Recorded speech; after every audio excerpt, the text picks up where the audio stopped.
Ready to move in premium triplex villas at Kollur APR projects. తీవ్ర జ్వరంతో కోలుకున్న జనసేనాని పవన్ కళ్యాణ్ 40 డిగ్రీల ఉష్ణోగ్రతలో ప్రచారం మొదలు పెడుతున్నారు. ఇటీవల పిఠాపురంలో పవన్ పర్యటించారు. తీవ్ర జ్వరం రావడంతో హైదరాబాద్లో రెస్ట్ తీసుకున్నారు. తిరిగి ఆదివారం నుంచి తన పర్యటన ప్రారంభిస్తున్నారు. అయితే ఎండలు మండుతున్నాయి. అనకాపల్లిలో శనివారం 39.8 డిగ్రీల ఉష్ణోగ్రతలు నమోదయ్యాయి. ఆదివారం 40 డిగ్రీల వరకు నమోదయ్యే అవకాశం ఉందని తెలుస్తుంది. వారాహి విజయయాత్రలో భాగంగా పవన్ కళ్యాణ్ ఆదివారం అనకాపల్లిలో పర్యటించనున్నారు. మధ్యాహ్నం 3:30 గంటలకు హెలికాప్టర్లో అనకాపల్లి డెట్ కళాశాల సమీపంలోని ఓ ప్రైవేట్ లేఅవుట్లో ఏర్పాటు చేసిన హెలిప్యాడ్ కు చేరుకుంటారు.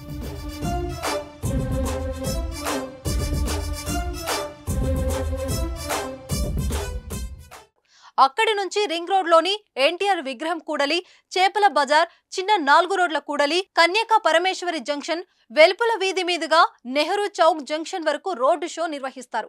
4 గంటలకు నెహ్రూ చౌక్ కూడలిలో వారాహి వాహనం పైనుంచి ప్రజలను ఉద్దేశించి ప్రసంగిస్తారు. అనకాపల్లి నుంచి కొనతాల రామకృష్ణ జనసేన తరపున బరిలో ఉన్నారు. ఆయనకు మద్దతుగా పవన్ ప్రచారం నిర్వహిస్తున్నారు. సోమవారం యలమచిలలో యాత్ర నిర్వహిస్తారు. మంగళవారం పిఠాపురంలో ఉగాది వేడుకలో పవన్ పాల్గొంటారు. తమ అధినేత పర్యటనకు సంబంధించి జన సైనికులు ఇప్పటికే అన్ని ఏర్పాట్లు పూర్తి చేశారు. అనకాపల్లిలో ఆదివారం జరిగే సభకు పెద్ద సంఖ్యలో అభిమానులు, ప్రజలు వస్తారని అంచనా వేస్తున్నారు.